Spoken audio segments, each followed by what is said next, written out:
Olá, turma, tudo bem? Professor Edson Costa falando aqui. Estou aqui gravando essa aula para vocês, para que a gente possa realizar uma rápida revisão do conteúdo referente à nossa avaliação de geografia. Conteúdo esse que já foi trabalhado ao longo das nossas aulas no Google Meet. E também tivemos a oportunidade de fazer uma abordagem desse conteúdo para os alunos que estiveram presentes já na escola, né? Fizeram já o seu retorno presencial.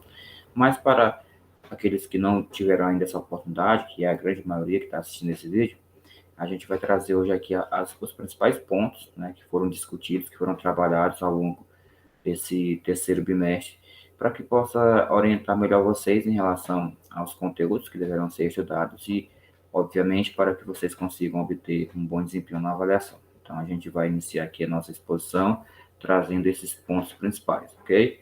Deixa eu iniciar aqui a nossa apresentação, para que a gente possa conversar um pouco mais sobre esses pontos.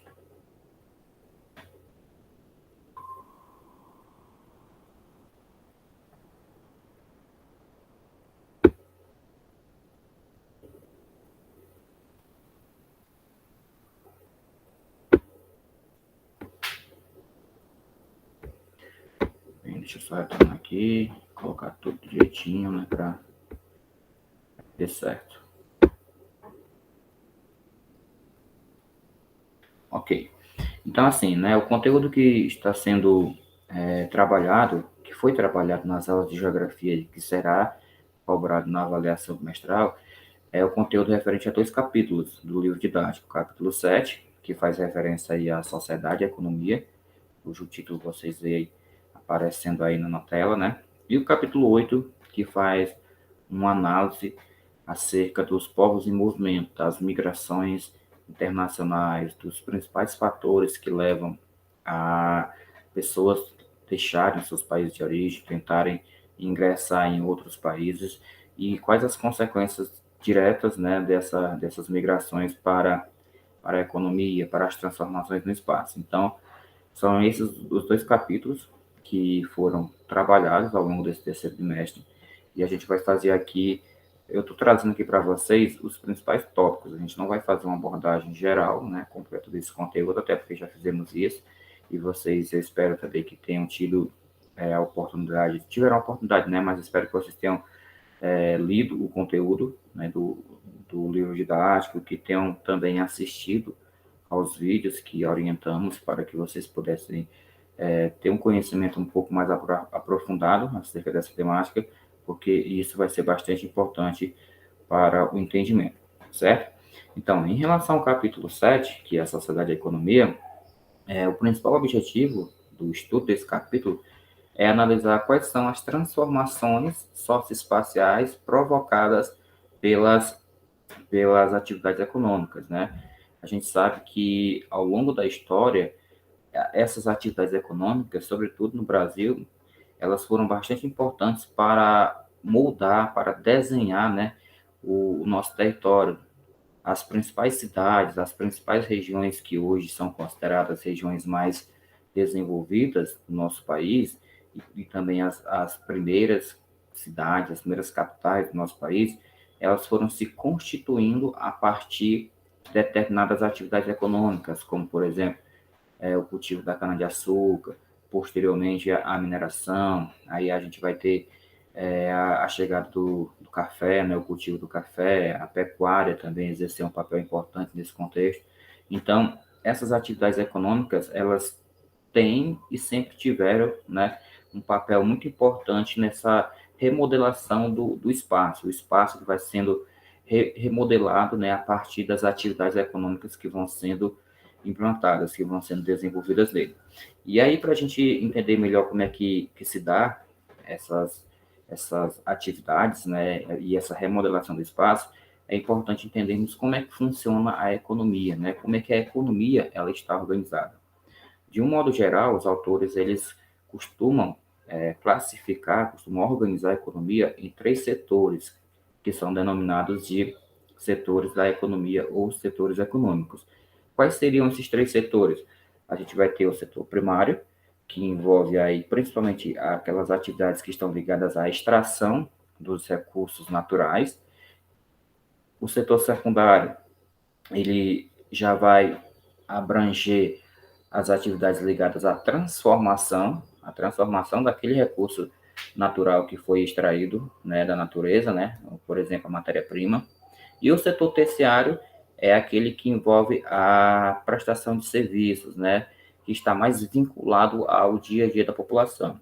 E aí, para a gente caracterizar as principais atividades que estão ligadas a cada um desses três setores, primeiro a gente observa que no setor primário, a agricultura e a pecuária são as duas principais atividades econômicas que estão vinculadas a esse setor, né? Tanto é que muitos autores até costumam juntar, né, unir essas duas atividades quando estão fazendo essa análise de como elas influenciam a economia, costumam juntar essas duas atividades, né, denominando-as de agropecuária. Então, quando a gente fala de agropecuária, a gente está se referindo basicamente à agricultura e à pecuária, sendo que a agricultura representa o cultivo, né, o cultivo de grãos, o cultivo de frutas, o cultivo daqueles alimentos, né, que costumamos consumir no nosso dia a dia.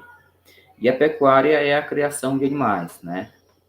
E essa pecuária, tanto a agricultura como a pecuária, exercem um papel muito importante na economia do nosso país, não apenas para a produção dos alimentos, mas também para contribuir diretamente para o PIB, que é o Produto Interno Bruto. E daqui a pouquinho a gente vai entender melhor como é que ele funciona. Mas além da agricultura e da pecuária, temos também o extrativismo. O extrativismo, como o próprio nome já indica, está ligado à extração, né, à retirada de recursos, né, de recursos da natureza, de matéria-prima. E aí a gente vai ter o extrativismo mineral, que envolve principalmente a extração dos minérios. A gente vai ter o extrativismo vegetal, que envolve a retirada, por exemplo, da madeira, a retirada do látex, né, que é aquele líquido da seringueira para a produção da borracha, o extrativismo animal também, né, que aí muitas das vezes até se confunde com a própria caça, né, que embora não seja uma atividade muito presente no nosso país, mas em alguns países a caça ela tem um papel muito importante para a economia. E temos ainda outras atividades que estão ligadas ao setor primário, né?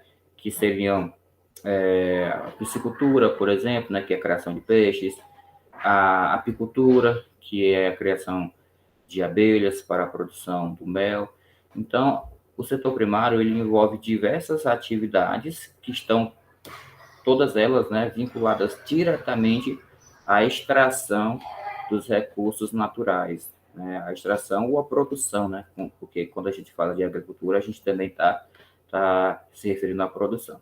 Já o setor secundário é aquele setor que transforma aquilo que foi extraído pelo setor primário, aquilo que foi extraído, que foi produzido pelo setor primário, ou seja, o setor secundário, né, que tem como principais atividades a indústria e a construção civil, ele vai transformar a matéria-prima, ele vai transformar a madeira em um móvel, ele vai transformar aquele minério que foi extraído, né, no aço, no alumínio, no ferro, ele vai transformar aqueles frutos em sucos, em produtos alimentícios, a mesma coisa com o feijão, o arroz. Então, o setor secundário, ele é complementar ao setor primário, porque toda matéria-prima que é utilizada no setor secundário, que é utilizada na indústria, né, para o desenvolvimento, para a transformação de bens,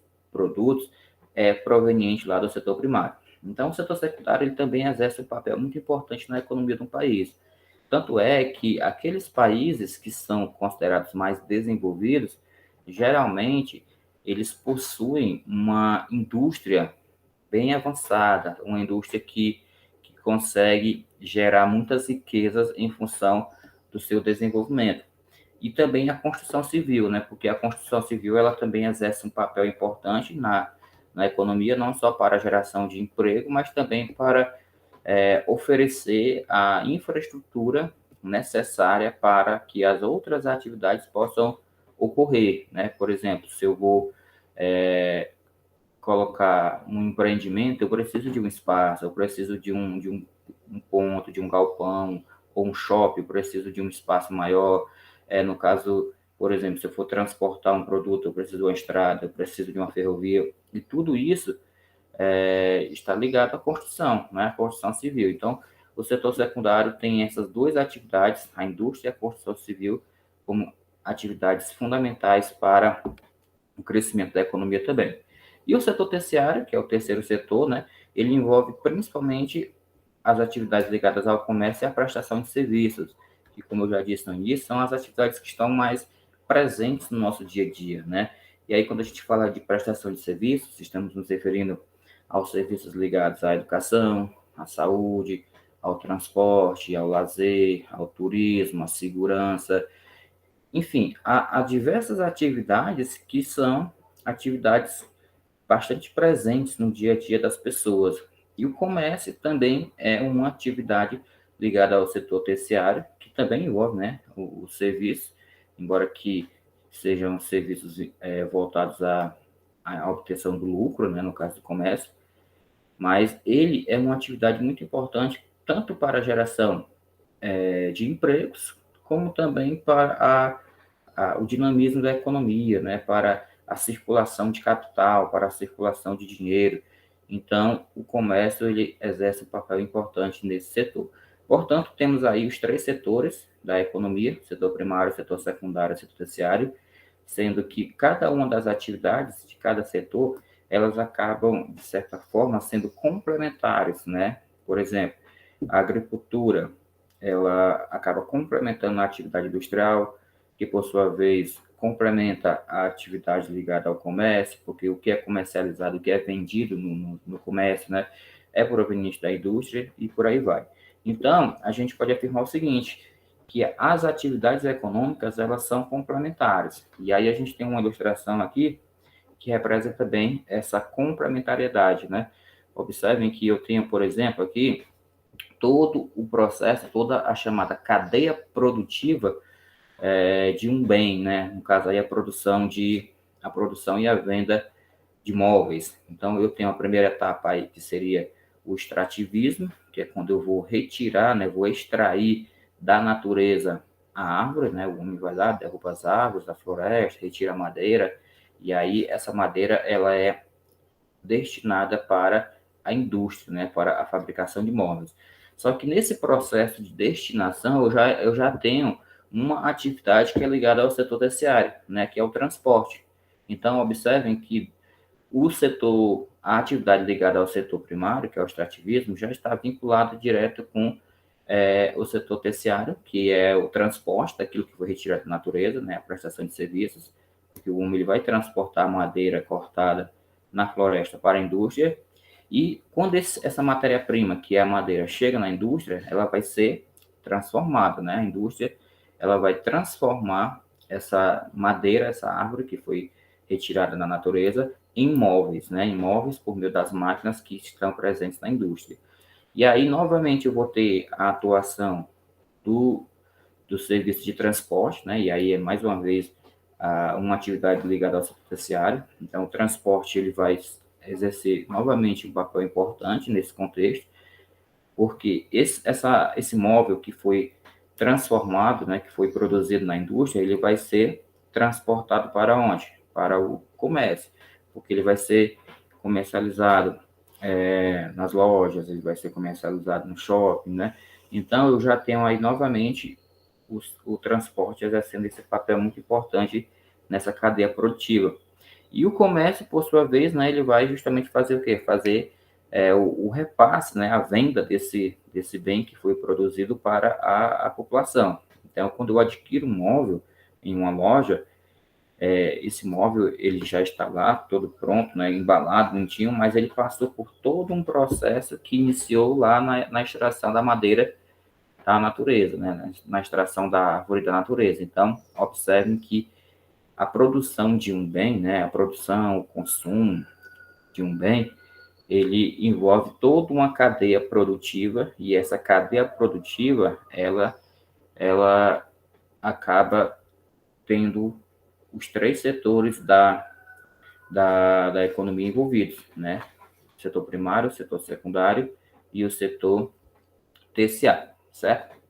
Pois bem, outro ponto importante que estudamos no capítulo 7, né, acerca da economia, são os conceitos econômicos. É muito comum observarmos, por exemplo, quando se noticia nos jornais alguma informação relacionada à economia, são trazidos, né, alguns conceitos para tentar entender ou interpretar como é que se encontra a economia de um país. E esses conceitos eles são utilizados para nos ajudar a entender como é esse dinamismo da economia. Então, alguns conceitos importantes a gente traz aqui para vocês, como, por exemplo, o conceito de PIA, né? O que seria PIA? PIA seria a população em idade ativa, ou pessoas que estão aptas para o trabalho. Existe uma certa diferença, né, entre alguns países com relação a essa população que está apta ao trabalho, porque, por exemplo, para alguns países, como por exemplo os países asiáticos, pessoas a partir de 10, 12 anos já estariam aptas ao trabalho, exercendo aí uma carga horária muito semelhante à carga horária de um adulto e muitas vezes recebendo até um salário menor, mas estariam aptos ao trabalho. No Brasil, a legislação ela indica que a população que está apta ao trabalho, né, para exercer uma atividade remunerada, para poder ter um trabalho formal, essa pessoa ela deveria ter no mínimo 15 anos, né? Isso em relação a contratos de trabalho. É possível a pessoa exercer alguma atividade antes dessa idade? Sim, é possível, porque existem, né, outras alternativas de se exercer uma atividade sem necessariamente você ter que cumprir com a jornada de trabalho de 8 horas ou ter que ter uma carga, um salário, né, um contrato de trabalho, um salário como uma pessoa adulta tem. E aí, essa pessoa ela iria atuar como aprendiz, né, ou como estagiário, isso a partir dos 15 anos de idade. Mas o aprendiz, ele também pode começar a exercer determinadas atividades a partir dos 10 anos de idade. E aí ele já faz parte da PEA, né, da população economicamente ativa, que são aquelas pessoas que têm mais de 10 anos de idade no Brasil, né, que estão incorporadas ao mercado de trabalho. Então, se você é uma pessoa que tem mais que 10 anos de idade e já exerce alguma atividade produtiva, você faz parte da população economicamente ativa. Lembrando que, de acordo com a legislação, essa pessoa, até os 15 anos, ela não pode atuar exercendo uma atividade produtiva como um adulto, né, como um contrato de trabalho, com uma jornada de trabalho de 8 horas diárias. Ela teria que exercer a sua atividade enquanto aprendiz. Enquanto aprendiz até os 15 anos e a partir dos 15 anos enquanto estagiário, né? Dentro do que é estabelecido pela legislação. Inclusive, no nosso estado, no estado de Ceará, existe um projeto bem interessante que é chamado de Jovem Aprendiz, em que alguns jovens que estão cursando o ensino médio, principalmente os jovens que estão nas escolas profissionalizantes, eles têm a oportunidade de exercer uma atividade produtiva enquanto aprendiz. Então, é comum a gente, na verdade, encontrar, né, alguns jovens trabalhando em farmácias, em algumas lojas, em alguns empreendimentos, mas exercendo uma atividade enquanto aprendiz. Não quer dizer que aquele jovem não vai receber um salário, ele recebe uma bonificação, mas não é uma bonificação igual a um salário mínimo, né, é bem menor, obviamente, e a sua jornada de trabalho, a sua carga horária de trabalho também é bem menor, né, porque ele vai exercer essa atividade em um horário que não comprometa as suas atividades escolares. Outro ponto importante, outro conceito importante, né, que é bastante utilizado na economia, é em relação àquelas pessoas que estão ou não exercendo uma atividade produtiva. As pessoas que estão ocupadas, né, ou empregadas, né, se você está ocupado, você está empregada. E aí a gente vai ver posteriormente também que, em relação às pessoas empregadas, existem dois tipos de empregados, né? Ou dois tipos de empregos, né? O emprego formal e o emprego informal, sendo que o formal, geralmente você possui um vínculo empregatício, você possui um contrato de trabalho, ou você possui a carteira assinada, e o informal, você não possui nada disso, né? Você até exerce uma atividade por conta própria, ou para terceiros, ou para outra pessoa, mas você não possui vínculo empregatício com uma empresa, com um patrão, certo? Já em relação aos desocupados, que são os desempregados, né? A gente tem observado que no Brasil esse número ele tem aumentado bastante nos últimos anos, principalmente em função das crises, né? Crise econômica, crise política, que tem afetado diretamente a geração de empregos no Brasil.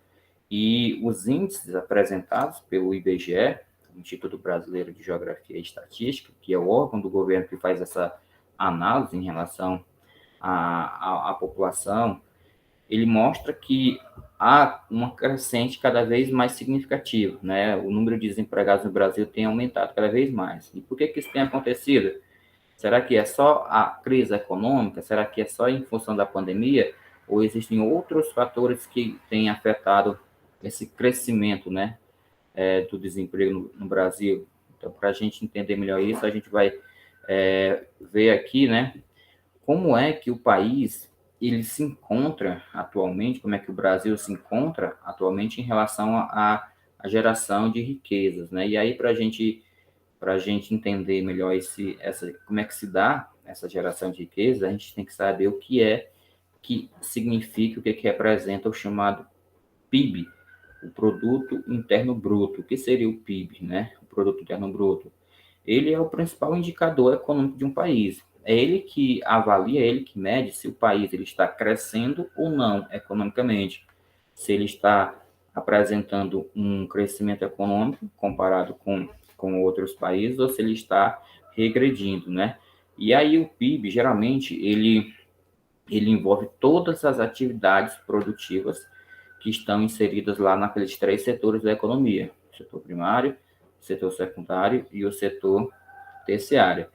E conceitualmente o PIB ele pode ser definido como sendo a soma de todos os bens e serviços ou a soma de todas as riquezas que são produzidas no país no decorrer de um ano, geralmente no período de um ano. Então ele consiste aí na totalidade dos bens e serviços produzidos no país, descontadas as despesas com os insumos utilizados no processo de produção durante o ano. Então, ele consiste na soma das riquezas, mas eu tiro nessa soma aí aquilo que foi gasto, né, para a produção daquela riqueza. Por exemplo, a gente citou lá a produção do móvel, né? Quando a gente falou da produção do móvel, a gente viu que tem toda uma cadeia produtiva, que tem todo um processo, né, do extrativismo, a extração da árvore, a, o transporte daquela matéria-prima para a indústria, a transformação na indústria e, posteriormente, o transporte para o comércio. Então, esses gastos, essas despesas com esses insumos, né, com combustível, com mão de obra, ele não é contabilizado no PIB, né? O PIB, ele contabiliza apenas a riqueza que é produzida, o produto final, né? O produto final, no caso, seria o móvel, né? Que pode ser um armário, que pode ser uma estante, que pode ser um guarda-roupa. Então, ele contabiliza apenas a riqueza. Isso dando como exemplo aquela cadeia produtiva que foi citada, mas existem, obviamente, diversas outras cadeias produtivas que não envolvem diretamente os três setores, mas que contribuem para as riquezas do país. Então, o PIB é isso, né? É a medida total das riquezas produzidas por todas as atividades econômicas. Todas, viu? Tanto as atividades do setor primário, como do secundário e também do terciário. Então, aqui, em suma, né, em resumo, a gente pode fazer essa análise do PIB a partir disso, né, a partir das atividades principais, que são quais? A agricultura, né, a agropecuária, que envolve aí a agricultura e a pecuária, os serviços e a indústria, sendo que a agricultura é setor primário, indústria é setor secundário e os serviços do setor terciário. Essas atividades juntas, elas vão elas vão ser importantes para que se faça a análise, né, a medição do nível de desenvolvimento econômico do país, o PIB do país, certo? E aí a gente fazendo uma análise rápida aqui de como é que se encontra o PIB do nosso país nos últimos anos, a gente tem um gráfico que mostra, né, o desempenho do PIB brasileiro nos últimos 10 anos, pegando aí como referência o ano de 2011 até o ano passado, 2020. E aí a gente teve ao longo desse período, né, está tendo, na verdade, né, três presidentes, né, de 2011 até 2016 tivemos na presidência do país a Dilma Rousseff, de 2017 até 2018 tivemos o Michel Temer, e a partir de 2019 até os dias atuais estamos tendo aí o Jair Bolsonaro. Dentro dessa análise, o que a gente observa, né, que no governo Dilma, o PIB, nos 3 primeiros anos do governo, ele apresentou um crescimento bastante significativo. Observem que as riquezas que foram produzidas no nosso país até 2013 foram riquezas que contribuíram para a elevação do PIB. Só que, a partir de 2014, o que vai acontecer? O PIB ele começa a sofrer uma queda, né? O crescimento do PIB, na verdade, ele não consegue manter o mesmo nível, né, que vinha mantendo, o mesmo índice que vinha mantendo nos anos anteriores. E de 2015 em diante, esse crescimento, ele, na verdade, não ocorre. Na verdade, vai ocorrer o quê? Vai ocorrer uma regressão, né? Porque o PIB ele é comparado com o ano anterior. Por exemplo, se em 2011, né, o Brasil cresceu 3,97%, isso é comparado com 2010. Se em 2012 foi 1,92%, isso é comparado com 2011. Então, o PIB de um ano é comparado com o PIB do ano anterior. Então, a gente observa, por exemplo, que em 2015, a queda no crescimento do PIB, comparado com o ano anterior, que foi 2014, foi de 3,55%. Em 2016, 3,31%. E aí tivemos também todo um contexto de crise política, crise econômica, né, que aí envolveu também o próprio impeachment da presidente Dilma, as manifestações, a paralisação dos caminhoneiros. Então, tudo isso afetou a economia e, consequentemente, afetou o crescimento econômico do país. A partir de 2017, a gente volta a ter um crescimento econômico, e aí esse crescimento vai se dar pela certa estabilidade, né, da economia em função da chegada do Michel Temer.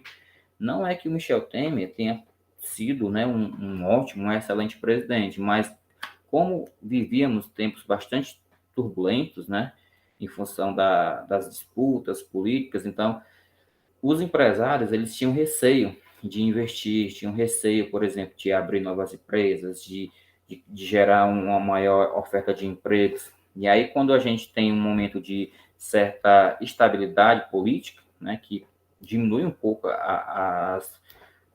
os conflitos, diminui um pouco as brigas, né, as manifestações, então o PIB do país ele começa a apresentar um ligeiro crescimento. Isso se dá tanto no ano de 2017, como no ano de 2018 e 2019. Só que em 2019 a gente já tem a chegada de um novo presidente, né, que é o presidente atual, o Jair Bolsonaro.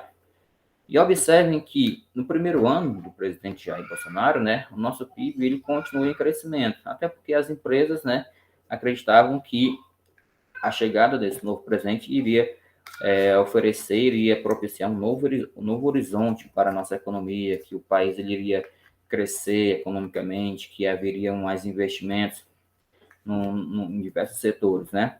Só que a partir de 2020, observe que a queda no crescimento econômico do nosso país foi uma queda substancial, na verdade, a maior dos últimos 10 anos. Não podemos desconsiderar a pandemia, né, que afetou, obviamente, a geração de empregos, que afetou os investimentos, mas existem outros fatores também que contribuíram para isso. A falta de investimentos em infraestrutura, a falta de subsídios, né, de apoio, de incentivos fiscais às empresas, para que elas pudessem, por exemplo, manter os seus funcionários durante a pandemia, porque se a gente for comparar com outros países, diversos países, os governos de alguns países, né, eles criaram determinadas políticas de ajuda às empresas, de subsídios, de incentivos às empresas para que elas pudessem manter os seus funcionários, não demitissem os seus funcionários. No Brasil, a gente não observou isso. Então, tudo isso contribuiu para que o nosso PIB, né, ele caísse de maneira bastante significativa. E ainda está num nível, né, num patamar bastante baixo comparado com os anos de 2012, 2011, 2012, 2013, que foi nos últimos 10 anos, os anos em que tivemos um crescimento mais acentuado do PIB do país. Certo? Bem, dando sequência aqui, né, a nossa análise do conteúdo, além do PIB, outro aspecto importante da economia que vem ocorrendo com maior frequência é a terceirização dos serviços, que é um outro ponto bastante importante que foi discutido durante as nossas aulas. O que seria essa terceirização de serviços? Hoje em dia é muito comum algumas empresas, não apenas empresas, mas também órgãos públicos vinculados à educação, à saúde, à segurança, os diversos órgãos públicos, eles realizarem a chamada terceirização de serviços. O que seria isso? Né? Quando você terceiriza um serviço, você está transferindo a responsabilidade de desenvolvimento daquela atividade para uma outra pessoa, para uma outra empresa. Então, essa transferência de atividades, ela caracteriza a terceirização de serviços. Vocês vão observar, por exemplo, que alguns órgãos públicos, como a própria escola, né, a nossa própria escola, ela possui algumas empresas que desenvolvem determinadas atividades na escola, mas que não possuem um vínculo direto com o governo, com a SEDUC, com o governo do estado do Ceará. Possui apenas um contrato. Que empresas são essas? Por exemplo, se a gente for pensar na segurança da nossa escola, quem faz a segurança da nossa escola é uma empresa terceirizada.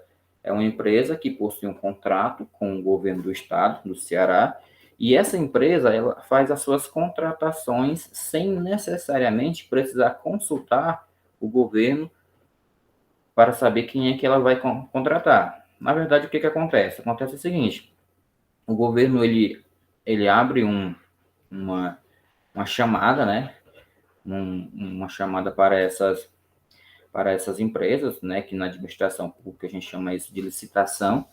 Ele abre uma chamada, as empresas vão lá, oferecem o seu serviço e aquele serviço que for considerado mais vantajoso para o governo, ele contrata e aí aquela empresa passa a realizar aquele serviço, que no caso seria a segurança, a limpeza, a alimentação, pode ser qualquer atividade ligada à escola ou a algum outro órgão do governo que está sendo realizado por uma empresa, né? Se está sendo realizado por uma empresa e não é por pessoas ligadas diretamente ao governo, que não é concursada, que não é alguém que faz parte do governo, então isso é uma terceirização, a gente chama isso de terceirização. Então, de modo bem resumido, a terceirização ela representa a contratação de terceiros, né, de outras empresas, de outras pessoas, por parte de uma empresa ou órgão público, né, para que eles realizem serviços buscando diminuir custos e economizar recursos. Então, a ideia principal da terceirização é isso, é diminuir os custos e economizar recursos. Muitas empresas têm realizado esse tipo de procedimento, né, visando justamente reduzir os custos. Até porque quando você terceiriza uma atividade, você deixa de ter ser responsável, né, por exemplo, ter que estar pagando as garantias trabalhistas, como os direitos trabalhistas, como 13º, férias, vale transporte, vale alimentação. No caso, por exemplo, do governo, o governo não precisa pagar nada disso para os funcionários, porque quem que vai fazer isso? Tem que fazer isso é a empresa que contratou aqueles funcionários, não o governo. Então, existem as vantagens da terceirização, mas obviamente que também existem as desvantagens, né? E as desvantagens estão ligadas principalmente ao trabalhador, que perde muitos direitos, que perde muitos benefícios que poderiam ter. Porque geralmente, quando essas empresas contratam, elas fazem apenas um contrato simples de trabalho, muitas vezes não oferecem nenhuma garantia de que, por exemplo, caso a pessoa se acidente, ela vai receber um auxílio, caso a pessoa precise, né, de se deslocar, ela vai receber um vale-transporte, se alimentar, vai receber um vale-alimentação, então ela não tem essa garantia. Muitas vezes o contrato é um contrato simples de trabalho, embora que a legislação trabalhista obrigue, né, as empresas, quando forem contratar os seus funcionários, a oferecerem esses direitos. Mesmo assim, muitas empresas não oferecem. Então, a terceirização ela está bastante presente também hoje nas atividades econômicas. Bem, adiantando aqui um pouco, né, a população e o mercado de trabalho. A gente sabe que hoje, né, a situação econômica do nosso país não é uma situação muito favorável. Isso tem feito com que tenha aumentado cada vez mais o número de pessoas desocupadas ou desempregadas. E quando a gente fala de desemprego, a gente tem que entender que o desemprego ele pode ser ocasionado por diversos fatores. Mas dentre os principais fatores que geram desemprego, existem dois principais que acabam caracterizando os dois principais tipos de desemprego. Quais são, né? Quais são os dois principais tipos de desemprego? Eu tenho o chamado desemprego estrutural e o desemprego conjuntural. Qual a diferença? O estrutural, ele é provocado principalmente pela modernização das estruturas produtivas, pela modernização da cadeia produtiva. É a forma com que é realizado aquela atividade. Por exemplo, vamos imaginar a seguinte situação: um produtor rural, né, que trabalha com cultivo de cana-de-açúcar, ele geralmente, quando chegava na época da colheita da cana-de-açúcar, ele tinha que contratar diversos funcionários, né, diversos trabalhadores, 100, 200 trabalhadores, dependendo do tamanho da propriedade, para poder fazer o corte e a colheita daquela cana-de-açúcar. Com o processo de modernização da estrutura produtiva, com a inovação que está sendo cada vez mais presente, não só na agricultura, mas em diversas outras atividades, o que pode vir a acontecer? Esse produtor rural, ao invés de ter que contratar 100, 200 trabalhadores, ele adquire uma máquina colheitadeira e essa máquina ela consegue fazer esse mesmo serviço que seria realizado por esses trabalhadores em menos tempo, gerando uma redução de despesas para o trabalhador e, obviamente, gerando também um maior lucro para esse trabalhador. Mas qual é a consequência negativa disso? A consequência negativa é que aqueles trabalhadores que seriam contratados para trabalhar para esse produtor, eles não serão mais contratados. Ou então, se eles já estivessem com contrato, com a chegada dessa máquina, o que acontece com eles? Eles seriam dispensados, né? Então, esses trabalhadores estão sendo substituídos por uma máquina. Então, uma das características desse desemprego estrutural é a substituição do homem pela máquina. E isso pode gerar uma redução definitiva dos postos de trabalho. Aquele emprego que antes era gerado, aquele posto de trabalho que antes era gerado pelo produtor rural, ele não vai mais ser gerado. Por quê? Porque agora aquela atividade está sendo desempenhada, está sendo desenvolvida por uma máquina. Então, esse exemplo que eu citei do produtor rural acontece em diversas outras atividades, que vão desde a agricultura, a pecuária, as atividades industriais. Hoje em dia você tem indústrias que trabalham quase todas mecanizadas, né? Existe uma pouca presença de trabalhadores. Muitas vezes os trabalhadores que estão ali presentes na indústria são trabalhadores com uma qualificação bastante avançada para poder operar a máquina. Então, isso aí acaba gerando muito, acaba contribuindo para o aumento do desemprego, chamado desemprego estrutural. E o outro principal tipo de desemprego é o chamado desemprego conjuntural. A palavra conjuntural, ela está vinculada a cenário, a conjuntura, ao momento, né? Geralmente, esse tipo de desemprego, ele é ocasionado por crises econômicas, como, por exemplo, o que o nosso país está enfrentando nesse momento. Quando a economia ela está desfavorável para o crescimento, para os investimentos, para a expansão dos negócios, pode ocorrer de que as empresas, elas, para reduzirem os custos, né, para reduzirem os gastos com a produção, elas podem vir a dispensar alguns trabalhadores, né, provocando aí as demissões, muitas vezes demissões em massa. Então, durante esses 2 últimos anos, durante a pandemia, por exemplo, tivemos muitas empresas que realizaram isso, né? Para reduzir os custos, para não ter prejuízos, essas empresas elas demitiram muitos funcionários. Algumas dessas empresas não conseguiram sequer se manterem abertas, né? Acabaram até fechando, acabaram até falindo, porque com as atividades paradas, elas não conseguiram se manter.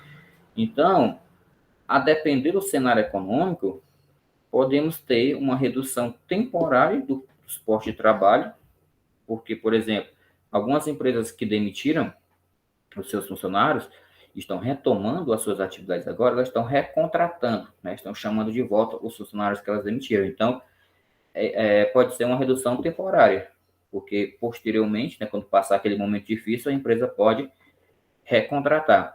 Mas também alguns postos de trabalho podem não mais voltar a existir. Por quê?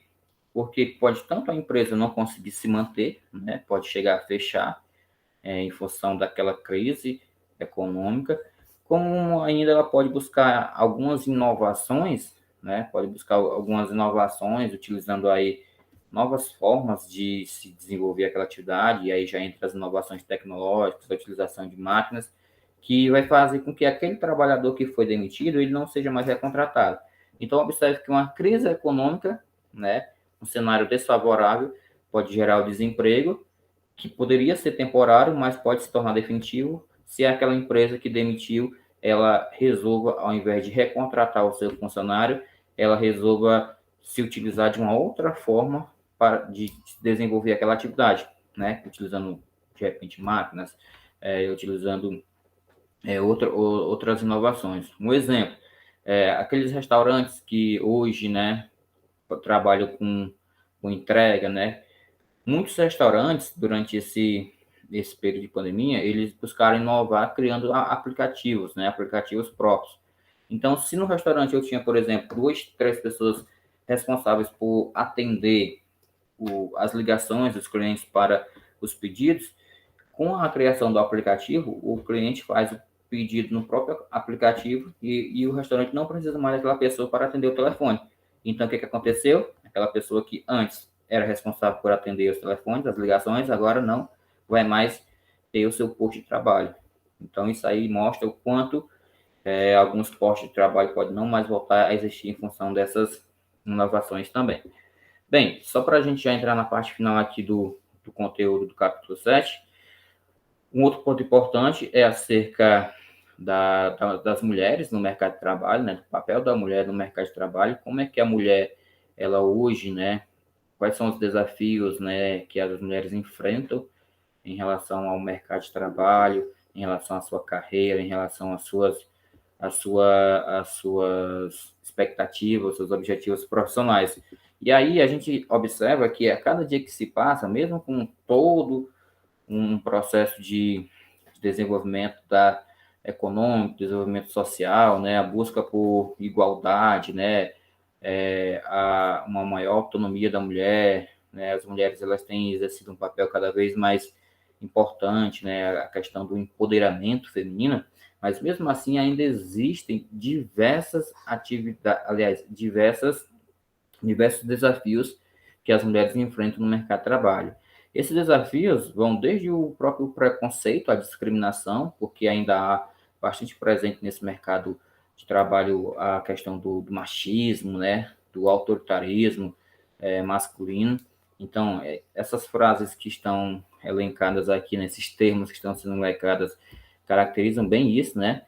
Que muitas das vezes a mulher ela é alvo, acaba sendo alvo, né, dos homens em diversos aspectos, em diversos sentidos, no sentido de que os homens, alguns homens, né, não todos, obviamente, tentam desmerecer o trabalho da mulher, tentam rebaixar o trabalho da mulher, colocando ela como inferior. E aí você vai ouvir diversos termos, né, que são utilizados, né, que as mulheres, elas são mais estressadas, que as mulheres, elas são desleixadas, que as mulheres, elas só conseguiram aquela vaga de emprego porque alguém indicou, ou então que a mulher ela se arruma demais. Então, esses termos que vocês estão observando na tela aí são termos machistas, né? Termos autoritários, termos que tentam desqualificar o trabalho da mulher.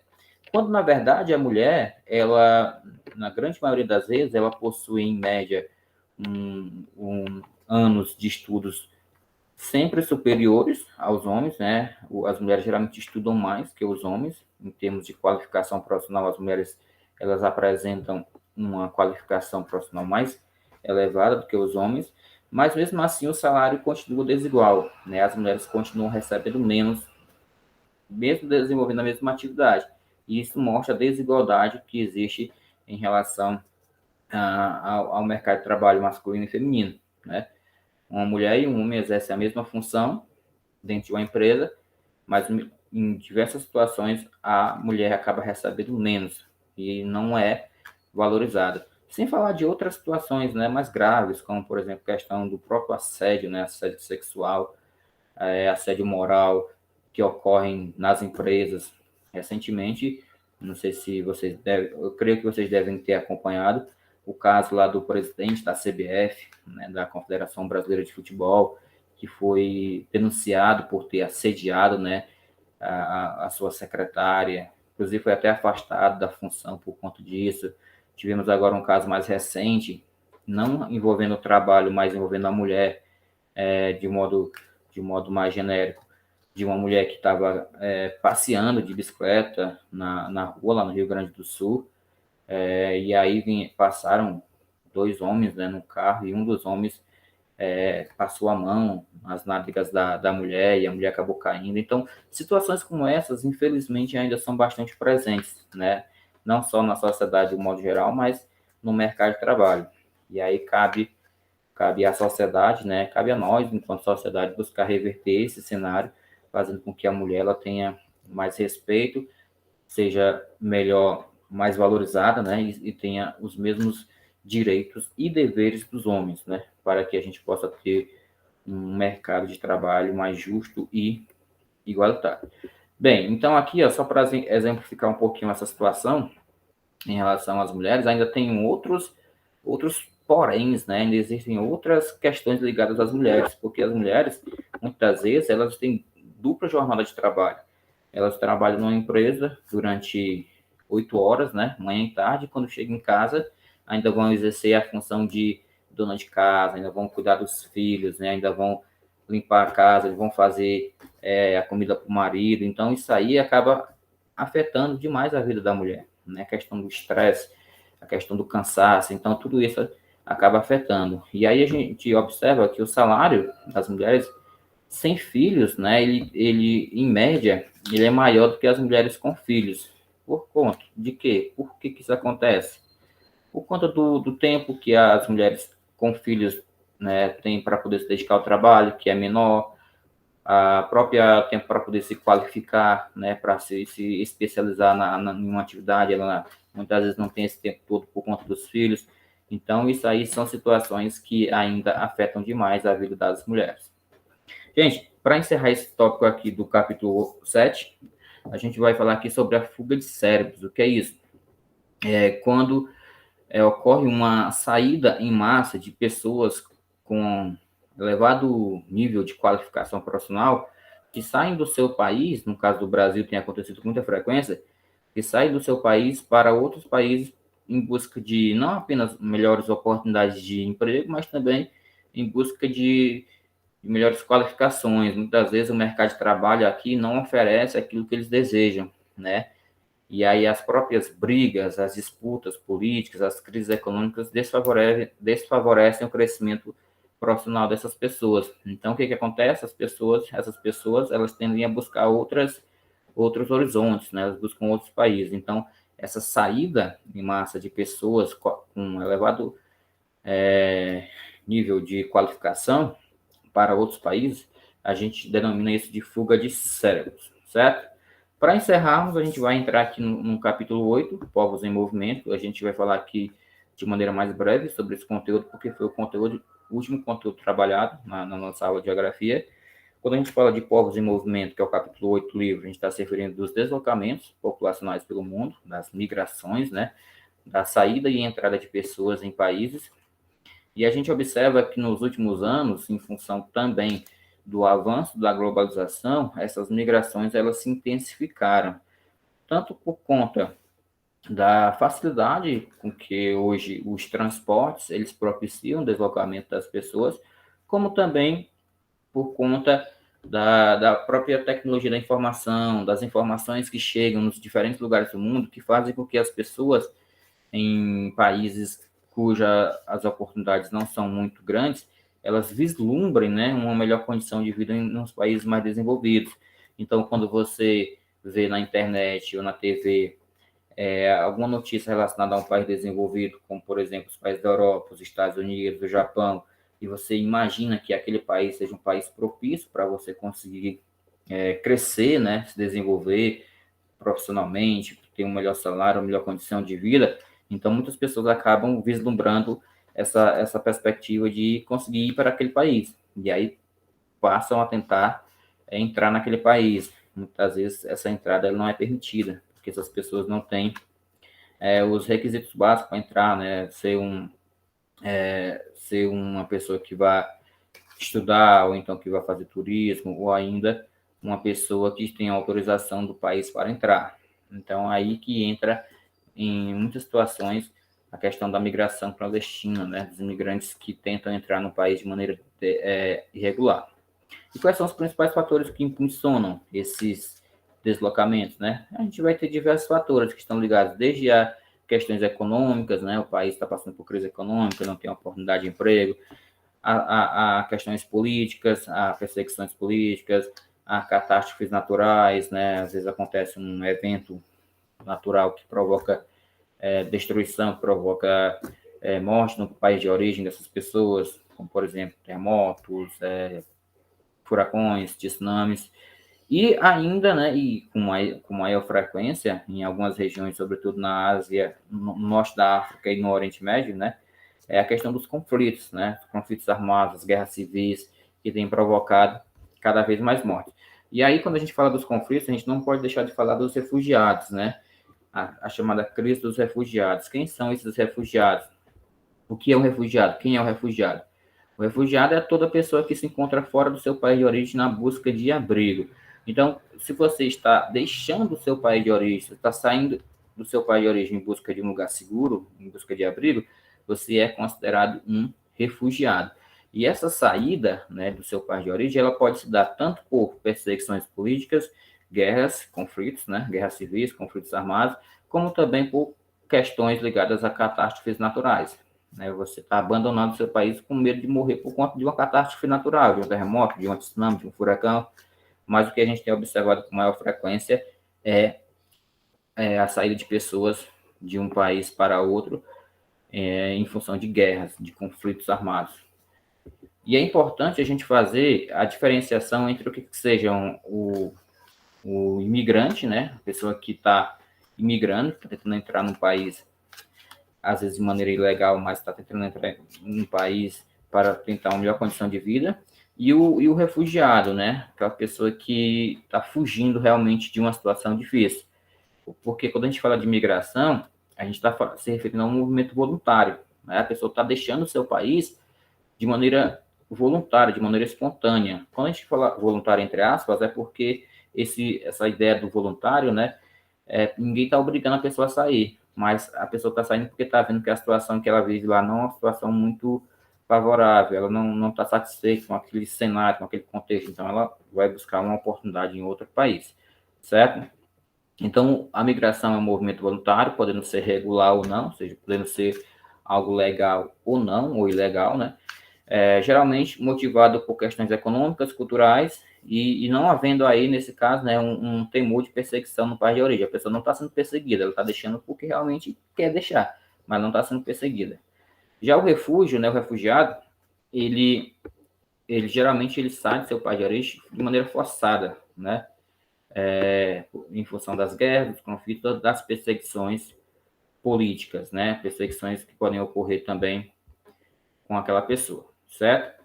E por fim, a gente vai falar aqui sobre uma outra situação bastante presente em relação a esses migrantes, principalmente os refugiados, que é a xenofobia, né? O que é a xenofobia? São as manifestações de aversão, de rejeição, de hostilidade ou ódio, né, contra pessoas que são estrangeiras ou são vistas como forasteiras.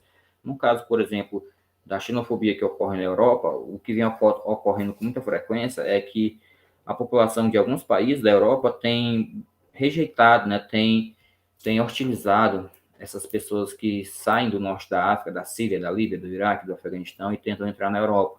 E alguns países, inclusive, tentam até construir, né, barreiras físicas, como muros, cercas, para evitar que essas pessoas adentrem no seu país.